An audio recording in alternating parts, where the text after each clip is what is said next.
Oh, hi there, guys. So I just wanted to do a short video on the government's climb down on welfare reform yesterday and the removal of all the proposed changes to the PIP eligibility criteria. So before I get into it, I'd be extremely grateful if you could subscribe to the channel for daily analysis of news and politics. And please do like the video if you find what I talk about interesting at all.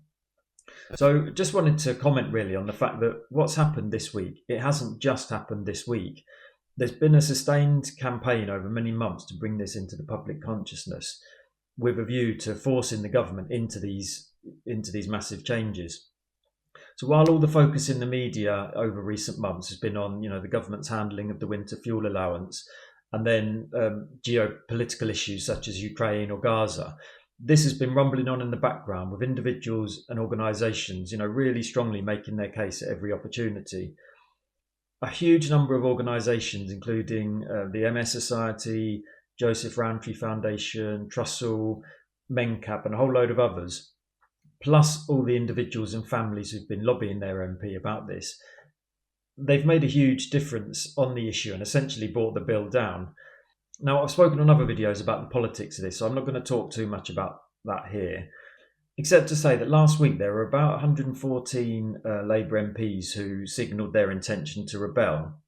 And analysis has been done that showed that 63 of those 114 Labour MPs have majorities smaller than the number of PIP claimants in their area. So this was always a political argument, and the success of the campaign has been in ensuring that those MPs knew what the consequences would be if they voted to make their own constituents' lives worse. So all of that lobbying, all of that campaigning has made a huge difference, and it has forced those MPs' hand. And then in terms of the wider ramifications of this victory, later this year, the government are going to be setting out their proposals for SEND provision in this country. So that's support for children with special educational needs and disabilities.